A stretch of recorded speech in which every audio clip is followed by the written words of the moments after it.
हिंदी कहानी उद्भव और विकास के अंतर्गत आज हम गद्य की एक महत्वपूर्ण विधा कहानी की उत्पत्ति और उसके विकास के बारे में अध्ययन करेंगे।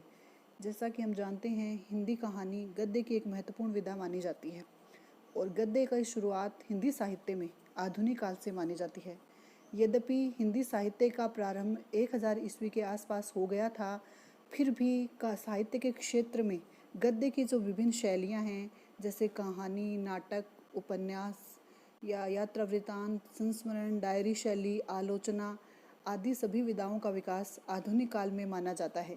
1000 ईस्वी के आसपास जिस हिंदी भाषा में साहित्य लेखन की शुरुआत हुई थी, उसमें केवल पद्य भाषा में ही साहित्य हमारे सामने उपलब्ध होता है। गद्य का कोई भी साहित्य हमारे सामने उपलब्ध नहीं है या अनुपलब्ध है, या दूसरी भाषाओं के रूप में या व्याकरण ग्रंथों के रूप में ही हमारे सामने उपलब्ध है, जिसे हम गद्य की विधा के अंतर्गत नहीं मान सकते। तो सबसे निष्कर्ष रूप में हम ये कह सकते हैं कि गद्य की जो शैली कहानी है, उसका विकास आधुनिक काल में माना जाता है। आधुनिक काल अर्थात जिसका प्रारंभ 19वीं सदी के आसपास माना जाता है। इस प्रकार हिंदी कहानी वर्तमान या आधुनिक युग की एक महत्वपूर्ण साहित्यिक विधा है, जिसमें कहानी के लिए ये कहा जाता है कि कहानी न केवल मनोरंजन की दृष्टि से लोकप्रिय हो रही है, अपितु जीवन को विविध कोणों से प्रस्तुत करने की दृष्टि से भी कहानी का महत्व बढ़ा है। तो हम कह सकते हैं कि जब से मनुष्य ने अपनी भावनाओं, संवेदनाओं तथा संवेगों को अभिव्यक्त करने की क्षमता पाई है, तभी से वह कहानी सुनता आया है। कहानी कहना, सुनना मनुष्य की नैसर्गिक आवश्यकता रही है तथा इसके माध्यम से उसने अपनी सामाजिकता का विकास भी किया है, क्योंकि कहानी ने यदि एक तरफ उसका मनोरंजन किया है तो दूसरी तरफ उसे जीवन उपयोगी उपदेश भी दिया है, जीवन में आगे बढ़ने के लिए शिक्षा दी है। इस प्रकार उद्देश्यपूर्ण कहानी से मनुष्य ने अपने जीवन में उन्नति भी की है।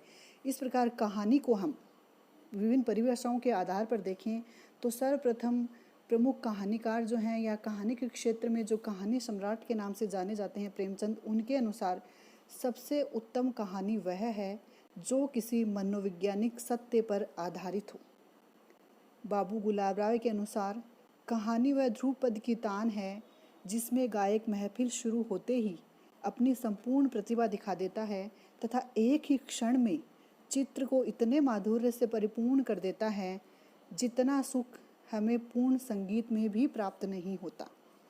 इसी तरह जैनेन्द्र के अनुसार कहानी तो एक भूख है जो निरंतर समाधान पाने की कोशिश करती रहती है। अंततः हम कह सकते हैं कि कहानी में जीवन का एक खंड चित्र उपस्थित किया जाता है, जिसमें मनोवैज्ञानिकता के साथ साथ मानवीय प्रवृत्तियों का समावेश भी रहता है। इस प्रकार कहानी का जो स्वरूप वर्तमान में हमारे सामने है, वह निश्चय ही पश्चिम की शॉर्ट स्टोरी के स्वरूप पर विकसित हुआ है। इस प्रकार अंततः या निष्कर्ष रूप में ये कहा जा सकता है कि आज कहानी लघु आकार वाली वह गद्यात्मक विधा है जिसमें लेखक मानव मन या जीवन के किसी महत्वपूर्ण संवेदना को कलात्मक ढंग से अभिव्यक्त करता है। कहानी के प्रमुख तत्व कौन कौन से हैं? कहानी लेखन या कहानी की शैली या कहानी लिखने का जो तरीका है, उसके बारे में जानकारी प्राप्त करने से पहले या कहानी की शैली किस रूप में लिखी जाती है, उसके लिए हमें कहानी के जो आवश्यक अवयव हैं या जो कहानी के प्रमुख तत्व हैं, उनके बारे में जानकारी प्राप्त करना आवश्यक है। कहानी एक महत्वपूर्ण साहित्यिक विधा है जिसमें लेखक मानव मन या जीवन की किसी महत्वपूर्ण संवेदना को कलात्मक ढंग से अभिव्यक्त करता है। यही निष्कर्ष रूप में हमने पढ़ा है। तो इस रूप में कहानी के विभिन्न तत्व निम्न प्रकार से हो सकते हैं, जिसमें पहला है शीर्षक, यानी कि उसका नामकरण। शीर्षक प्राथमिक एवं महत्वपूर्ण उपकरण है और कहानी का दर्पण भी। अब शीर्षक चूँकि कहानी का दर्पण है, इसलिए कहानी का जो प्रतिबिंब है वह उस शीर्षक में ही झलकता है। इसलिए शीर्षक में लघुता, स्पष्टता, नवीनता तथा अर्थपूर्णता और विषय के अनुकूल आदि अनेक गुण होने चाहिए, ताकि शीर्षक की महत्ता स्पष्ट हो सके और कहानी का जो शीर्षक है वो नाम की औचित्यता सिद्ध कर सके। दूसरा जो महत्वपूर्ण बिंदु है या जो अवयव है कहानी का, वह है कथा वस्तु या कथानक। कहानी में वर्णित घटना को कथा वस्तु कहा जाता है। कहानी में जो भी घटना घटित होगी या जो भी जिस भी कथानक को मुख्य आधार बिंदु बनाया गया है वही कहानी की कथा वस्तु कहलाती है। कथा वस्तु का चयन कहानीकार मानव जीवन के किसी भी पक्ष से कर सकता है। वह मानव जीवन से कथानक का चयन कर उसमें कल्पना के अंश जोड़ता है या उसको मर्मस्पर्शी बनाता है या उसको इसके घटनाक्रम को अनेक घटनाओं से जोड़ता है।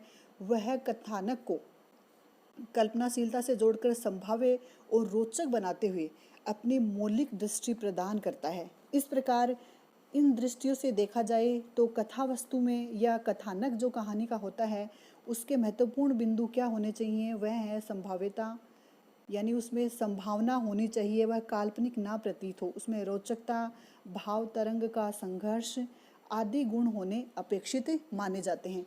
इस प्रकार कथानक के जो विकास है उसके 4 सोपान माने गए हैं: आरंभ, विकास, चरम सीमा और अंत। कहानी का आरंभ अत्यंत आकर्षक होना चाहिए। विकास सोपान में कहानीकार कहानी की मुख्य समस्या या मुख्य घटना का स्पष्ट रूप अंकित करता हुआ संघर्ष की उत्पत्ति करता है। चरम सीमा वह सोपान है जहाँ कहानी की संवेदना पाठक को प्रेषित हो जाती है या जो उद्देश्य देना चाहता है कहानीकार कहानी के माध्यम से वह पाठकों के सामने उत्पन्न हो जाती है या पाठक उसे समझ लेता है और पाठक कहानी की समस्या से अभिभूत हो जाता है। और अंत में कहानी से प्रेषित होने वाला परिणाम भी उसमें शामिल होना चाहिए, तभी वह एक मुख्य कहानी मानी जाती है या एक सफल कहानी कही जा सकती है। कहानी का जो तीसरा तत्व या अवयव है वह है पात्र और चरित्र चित्रण। पात्र कहानी के सजीव संचालक होते हैं। पात्रों के क्रियाकलाप से ही कथा वस्तु निर्मित होती है तथा कथा वस्तु आगे बढ़ती है। इसीलिए पात्र जो हैं वो कहानी में मुख्य होते हैं। पात्र वर्गगत अथवा सामान्य या विशिष्ट अथवा व्यक्तिगत हो सकते हैं। कहानी में मुख्य पात्र, सहायक पात्र व खल 3 प्रकार के पात्र होते हैं जिनके इर्द गिर्द ही कहानी की कथा वस्तु घूमती है।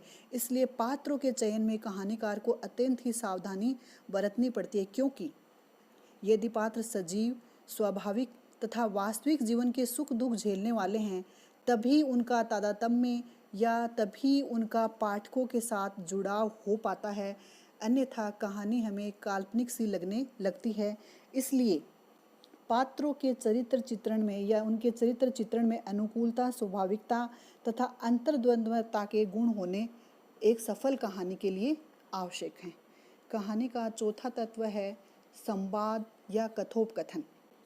संवाद पात्रों का चरित्र उद्घाटन करने में, नाटकीयता के समावेश में एवं व्यक्तिगत परिस्थितियों को उद्घाटित करने में महत्वपूर्ण भूमिका निभाते हैं।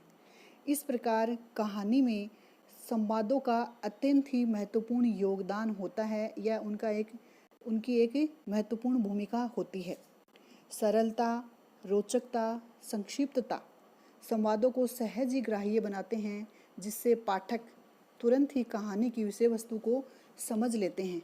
कहानी को गति प्रदान करना, पात्रों का चरित्र चित्रण करना, भाषा शैली का निर्माण करना, कहानी को रस की स्थिति तक पहुंचाना, ये सभी कार्य संवाद के हैं जो कि कहानी के क्षेत्र में जिनका एक योगदान महत्वपूर्ण माना जाता है। इस प्रकार देखा जाए तो अगर संवाद की बात करें तो संवाद की विशेषताएं देखें तो ये होने चाहिए कि संवाद पात्र एवं परिस्थितियों एवं घटना के अनुकूल हो, संक्षिप्त एवं व्यंग्यपूर्ण हो, कथानक को प्रवाहवान बनाने में अथवा गति देने में सक्षम हो तथा चरित्रों को उभारने वाले हों। कहानी का अगला तत्व है भाषा शैली। कहानी में शब्द, अर्थ और उद्देश्य को शैली कहते हैं, जो कहानी का मूल तत्व माना जाता है। इन तत्व का संबंध कहानी के कथ्य के प्रभावशाली संप्रेषण से है।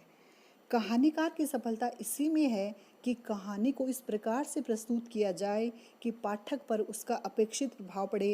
इसके लिए आवश्यक है कि कहानी की भाषा सरल, स्पष्ट, प्रभावमयी तथा पात्रा अनुकूल हो, और जहाँ शैली के अंतर्गत उसमें सजीवता, रोचकता, संकेतात्मकता तथा प्रभावात्मकता आदि का होना अत्यंत ही आवश्यक माना जाता है।